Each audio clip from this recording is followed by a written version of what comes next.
नमस्कार मित्रों, जय भारतवर्ष। सबसे पहले सारी जनता को सलाम, नमस्ते। क्योंकि आप लोग अगर नहीं होते, आप जनता अगर नहीं होती, तो जो आज ये पहली जीत मिली है सुशांत सिंह राजपूत केस में, जो अब अर्ज़ी मान ली गई है सीबीआई में जांच कराने के लिए सुशांत सिंह राजपूत केस की, उसके लिए सबसे पहले आप सबको बिग सैल्यूट, नमस्ते। तो आप सभी ने पिछले 50 दिन में जो भरसक प्रयास करे हैं सुशांत सिंह राजपूत केस में, सारी जनता ने, एक एक बंदा जो भी इस वीडियो को सुन रहा है, उन सबको मेरा नमस्ते, दिल से नमस्ते।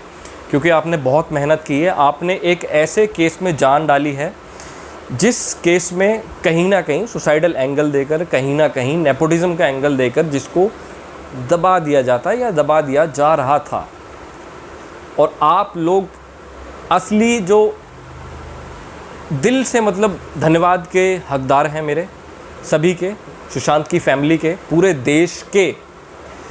तो आज जो सबसे बड़ा डिसीज़न, सबसे पहली सीढ़ी जो हमने पार की है इस केस पे, सबसे पहली जीत जो हमने हासिल की है इस केस पे, वो ये है कि हाँ, अब सुशांत सिंह राजपूत केस की जो जांच है वो सीबीआई ही करेगी। जैसा कि आप सभी को पता होगा कि जो बिहार सरकार थी, नीतीश कुमार की सरकार, नीतीश जी की सरकार ने केंद्र सरकार से ये अपील की थी कि सुशांत सिंह राजपूत केस, जो एक बहुत ही संदेहास्पद केस था, जिस प्रकार सुशांत सिंह राजपूत की जो मृत्यु हुई थी, जो उन्होंने देह त्यागी थी, वो बहुत ही संदेहास्पद थी और बहुत ही शक जताए जा रहे थे, उसमें बहुत ही लूप होल्स थे मुंबई पुलिस की जांच में, वो आप सभी को पता भी होगा। तो नीतीश सरकार ने केंद्र सरकार से बोला था कि इस केस में सीबीआई की मांग हो जाए, सीबीआई ही इस केस की जांच करे। और आज फाइनली केंद्र सरकार ने अर्ज़ी मंजूर कर ली है और इस पर आज काफ़ी बड़ी बहस हुई है।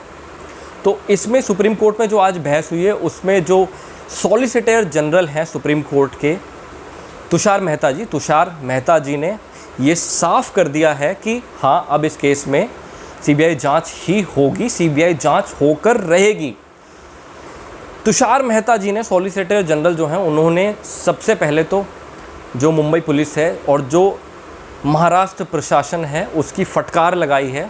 उनकी फटकार इसलिए लगाई गई है क्योंकि उन्होंने पिछले 50 दिन में इस केस में बहुत सारे लूप होल्स छोड़े हैं, जिस कारण कहीं ना कहीं इस केस में बिहार पुलिस की एंट्री हुई। और बिहार पुलिस ने जब से इस केस पर एंट्री करी तो बहुत सारे तथ्य खोलकर निकाल दिए इस केस में।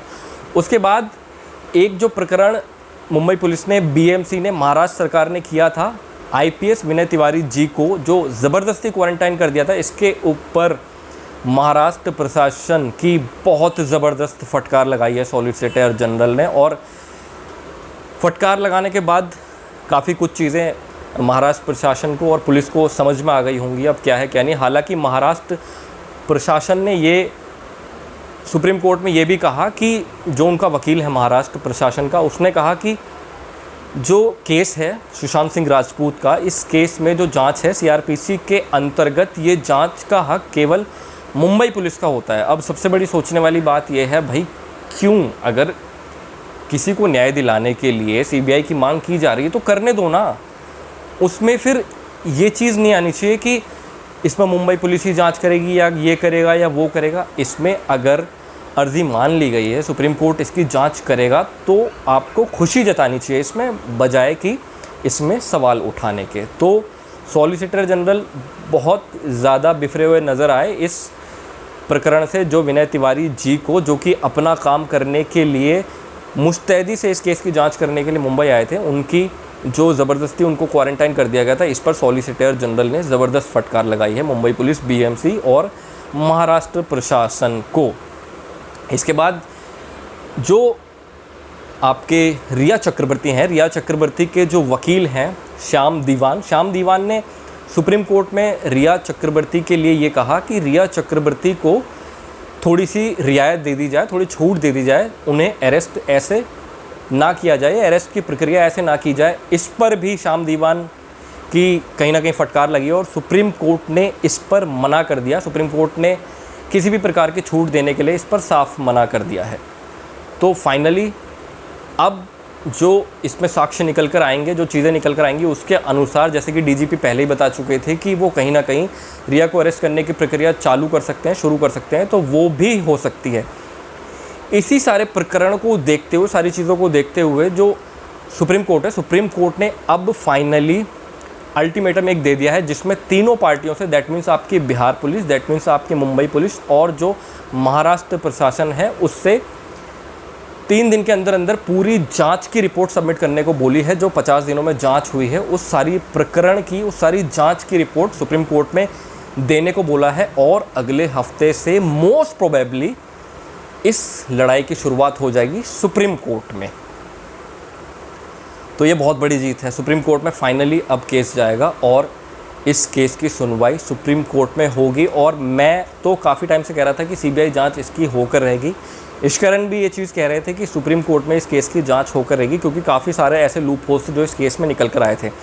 एक चीज़ और सामने आई, और वो चीज़ थी जो विनीत जी हैं, सुप्रीम कोर्ट के ही एक लॉयर हैं, विनीत ढांडा नाम है शायद उनका। तो विनीत ढांडा जी ने एक शक और जताया था कि दिशा सलान और सुप्रीम कोर्ट के अंदर उन्होंने कहा दिशा सलान केस और जो सुशांत सिंह राजपूत केस है ये कहीं ना कहीं आपस में कनेक्टेड हैं। और अब फाइनली विनीत ढांडा जी ने दिशा सलान वाले केस में एक पेटिशन दायर कर दी है, जो कि अभी तक किसी ने भी नहीं करी थी। सुशांत सिंह राजपूत केस में काफ़ी पेटिशन्स डाली गई थी, पर दिशा सलान केस में एक भी पेटिशन नहीं थी। और अब फाइनली दिशा सलान केस में भी एक पेटिशन सुप्रीम कोर्ट के जज के द्वारा डाल दी गई है। और अब दिशा सलान केस की भी जांच बारीकी से करी जाने की उम्मीद लगाई जा सकती है। तो ये भी एक बहुत बड़ी खबर है, क्योंकि बिहार डीजीपी भी ये शक जता रहे थे कि कहीं ना कहीं जो दिशा सलान केस है और सुशांत सिंह राजपूत केस है ये आपस में कनेक्टेड हो सकता है, क्योंकि हफ्ते भर 7-8 दिन के अंदर अंदर ही दोनों की जो मृत्यु हुई है और दोनों ने जो शरीर त्यागा है वो बहुत ही संदेहास्पद परिस्थितियों में त्यागा है। उस पर काफ़ी जांच करने के बाद भी चीज़ें खुलकर सामने नहीं आई हैं, तो काफ़ी चीज़ें संदेहास्पद हैं। इसके लिए बिहार डीजीपी भी इस चीज़ को मान रहे थे कि कहीं ना कहीं दोनों केसेस जो आपस में लिंक हैं। और इसके लिए बिहार डीजीपी ने और जो बिहार पुलिस थी उसने पहले ही कोशिश की थी दिशा सलान केस की रिपोर्ट्स मलवानी पुलिस से लेने की, लेकिन वो उन्हें नहीं मिल पाई थी। बहरहाल अब देख लेते हैं फाइनली आगे क्या होगा, क्योंकि विनीत ढांडा जी ने भी एक पिटीशन डाल दी है दिशा सलान केस को लेकर। तो अब बहुत सी चीज़ें खुलकर निकल कर आएंगी सामने। और सीबीआई बेस्ट इन्वेस्टिगेशन ब्यूरो है हमारे देश का। आशा है कि बेस्ट जांच होगी केस पर और बहुत अच्छे से सारे पहलुओं को देखा जाएगा।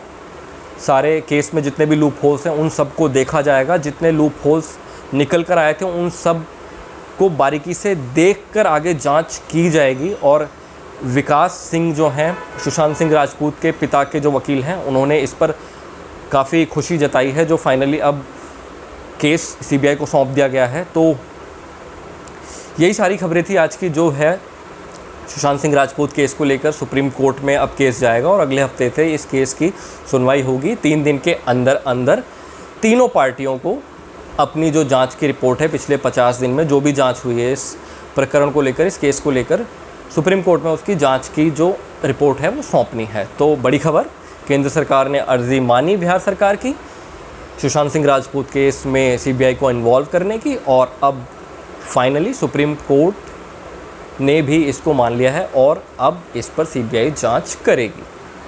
तो big thanks to each and every person जिसने भी इस केस में नज़र बनाए रखी, जिसने साक्ष्य निकालने में कहीं ना कहीं हेल्प करी है। जैसे कि रिपब्लिक भारत चैनल है और उन्होंने बहुत बढ़िया, बहुत अच्छा काम किया है इस पूरे केस में, काफ़ी बारीकी से जांच पड़ताल की है। तो रिपब्लिक भारत चैनल को सबसे पहले सैल्यूट। अर्नब गोस्वामी जिन्होंने बहुत अच्छे से इस केस पर काम किया है, उनकी टीम ने बहुत अच्छे से काम किया है। आप सबको मैं बधाई देना चाहूँगा इस वीडियो के माध्यम से। और देखते हैं अब सुप्रीम कोर्ट में और सीबीआई अब इस केस की किस तरीके से जांच करेगी और साक्ष्य किस तरीके से सामने निकल कर आएंगे। अभी के वीडियो में इतना ही। अगर आपको वीडियो अच्छा लगा, आपको हमारी खबरें अच्छी लग रही हैं चैनल पर, तो चैनल को सब्सक्राइब ज़रूर कर दें, वीडियो को लाइक कर दें, कमेंट कर दें अपने सुझाव, अपने क्वेश्चंस, और कमेंट में ये कुछ अपने बारे में बता दीजिए करिए कि आप क्या सोचते हैं इस केस के बारे में, या क्या और निकल कर चीज़ें सामने आ सकती हैं, या कुछ आपको संदेह हो वो भी आप कमेंट में बता सकते हैं। और शेयर करते रहिएगा वीडियो, ताकि किसी को हम एक न्याय की प्रक्रिया में मदद कर सकें और किसी को न्याय दिला सकें। अभी के लिए इतना ही। अगली वीडियो तक के लिए नमस्कार मित्रों। जय भारतवर्ष।